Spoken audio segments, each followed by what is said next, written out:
Our second stop on our Southeast Asia tour happens to be the country of Thailand. Now, while I've been to Thailand in the past, I've been here more on a touristy type of trip. So it's a little bit different when you're trying to figure out if you want to live someplace. I did find some interesting things, and I'm going to talk about those in this video.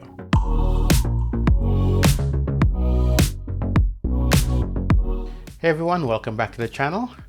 If you've been following me so far, you know that I've recently decided that it was time to leave the US and look for someplace different to live in Southeast Asia. You've seen my video so far on my first stop in Singapore and how I felt about being in Singapore. I did make a quick trip to Thailand, but it was only for a quick vacation, so I didn't really do any looking around in Phuket, but I think it's someplace I would have to visit in the future to really check it out and see what it's like. The more videos I'm seeing online about that, the more I'm starting to like some of the things that it has going on down there. And from my first visit, it looks pretty good so far. But in this video, we're here to talk about Bangkok. While it's not my first trip to Bangkok, certainly I've been here in a touristic capacity more so than checking it out as some place that you'd want to live and what it would be like. Now, while this trip was somewhat on the short side because the real stop was supposed to be Chiang Mai, here's some things that I did notice while I was here in Bangkok that I did not really pay attention to on my first trips here. We decided to head downtown to change some money or pull some out of a bank. One of the big surprises that I had when I was there was that I was looking for a bank, specifically Citibank, as we found out when we were in Singapore, the exchange rate and the currency conversion can really bring a big hit on you when you use the local banks. However, the Citibank did not charge us higher rate as the local banks.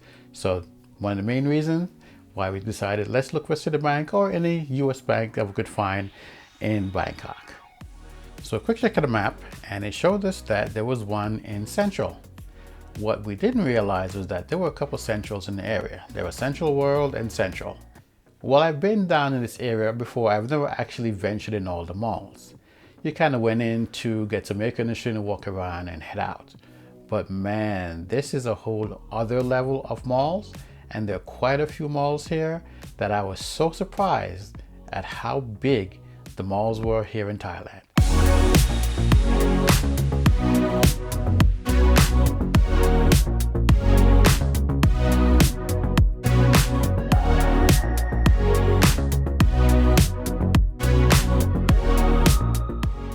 We headed into Century 21. This place, from my memory, had a lot of places upstairs to eat. I'm not usually big on shopping unless it's for technology, so typically I let my wife go run around and do that while I walk around, and they actually had a petting zoo set up there. Normally, you're not seeing a petting zoo inside a mall. That's typically something outdoors, some kind of country fair or something like that in the US. But to actually have it inside a mall, definitely something new.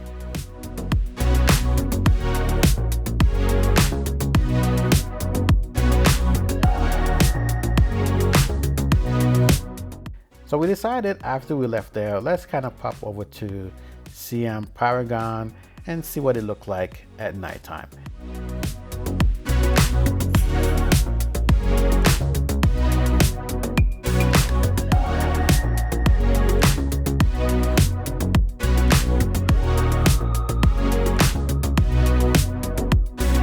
Yes, just like usual, they still had vehicles for sale in this building.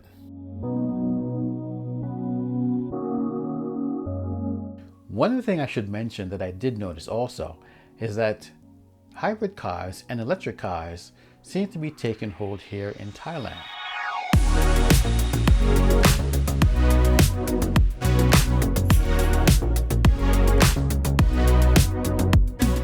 We connected with a friend of my brother's who's a local from Thailand, and she took us on a driving tour around Chinatown and some of the areas that probably wouldn't get to because the train doesn't actually get to that area or would take a little bit more time to get to. It was pretty interesting to check out this area, and we actually stopped and had some dim sum and just see other parts of the town with a local find those little spots that you probably would not have heard of that actually have really good food. So while out in Chinatown, we did come across some street art. There was a section we found that people were dismantling engines and keeping their parts for sale, just so you could renew the vehicles without actually having to go out and buy a whole new engine.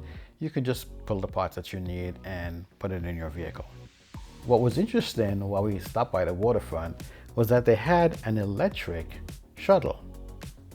So yes, it's a water taxi, but it's a little bit nicer than the typical water taxi that you see, but it was all electric.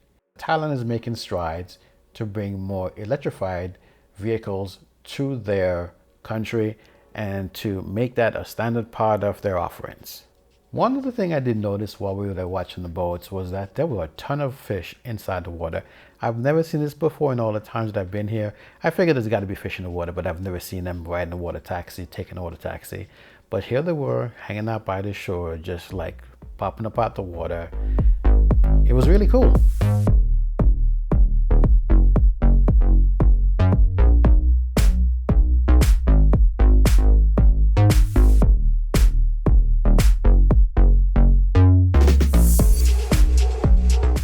So after we left Chinatown, we decided to check out ICON SIAM. I didn't realize that ICON SIAM was separate from Paragon SIAM. I figured SIAM was just the name and probably somewhere in the back there was the waterfront, but it's an actual different store in an actual different area. And have a look, it's pretty nice inside.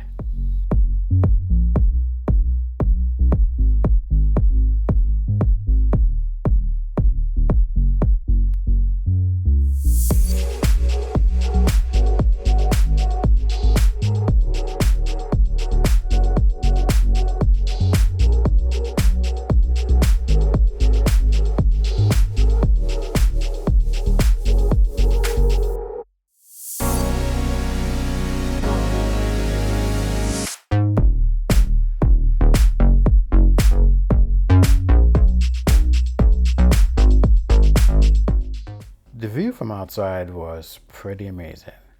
It was kind of overcast at times, but there was a pretty cool breeze blowing, so that sort of helped with keeping the temperature down so we weren't feeling too hot while we're there. So just like Paragon SIAM, here in ICON SIAM, there were cars for sale. This particular place actually had more hybrid vehicles on offer and electric vehicles. There was probably one or two. I remember one we actually took a look at because our host was very interested in this vehicle.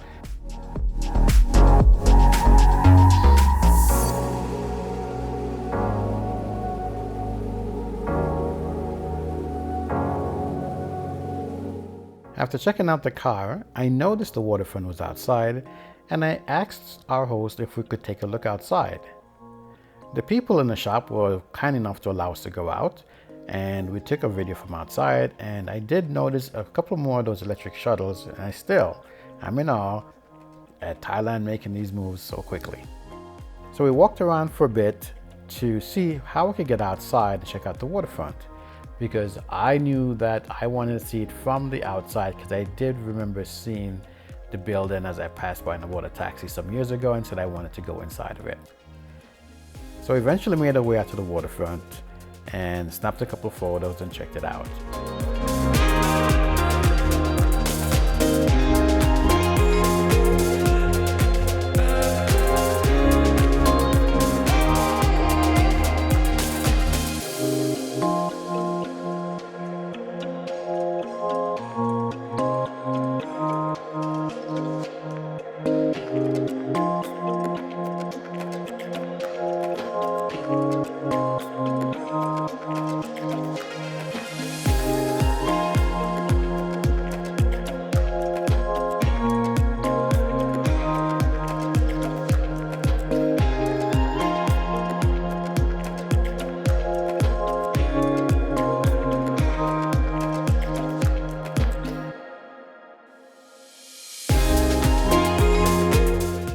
One of the coolest things I discovered when we were in ICON SIAM was that on the lower level they had a street food area set up where you could have typical street food inside the mall.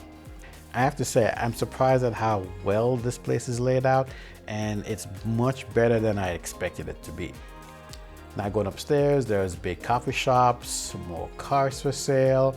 It was just way more than I expected from any mall I've ever been in. We took the train over to SIAM Paragon and then decided to walk through buildings to head over to MBK Center. We did get a bit lost, but eventually we did find it. And while we were there, they were setting up for the Sunday evening night market. And there was actually a little car show going on. And I think there was also some sort of Comic-Con, or maybe it was just some afternoon things, because there were some folks dressed up in costumes as well.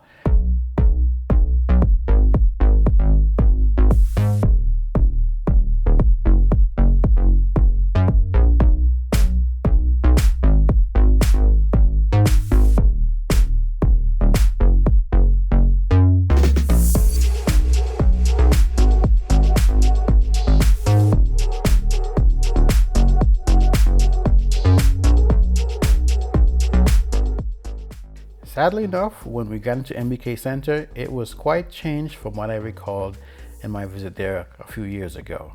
They didn't seem to have too many technology places anymore, so I just kind of gave up and went back around to check out some of the other malls. Bangkok is quite a bustling city, and if you decide to make Bangkok your home, you definitely will have lots of options for shopping, whether it's low budget, high budget, or somewhere in between. They cater to everyone here.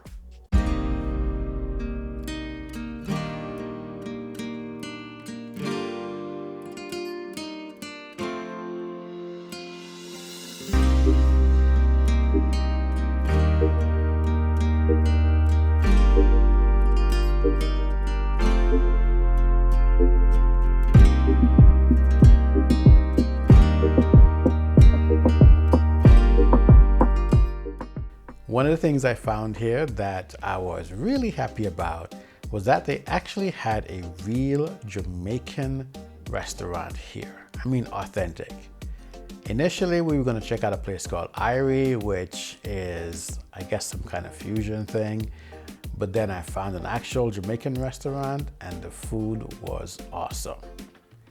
If you're into food and you like to try food from the Caribbean, something that's definitely not what you'd expect here in Thailand, this is a place that you should visit. All the food you'd expect to find if you've ever been to Jamaica and tried the food, such as oxtail, curry goat, ackee and saltfish, the works. They have it all here.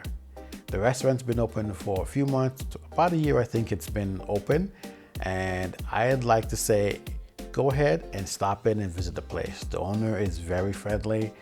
The staff is very friendly. The food is really good and tasty. When I had it, it was like, yes, this was home. I ordered more than I needed to. I ate way more food than I've eaten in the past 2 months since I've been traveling around Southeast Asia. But finding food from home was an excellent thing. All right, thanks for watching the video. I hope to see you in the next one. I'm gonna do a new video about our trip in Chiang Mai.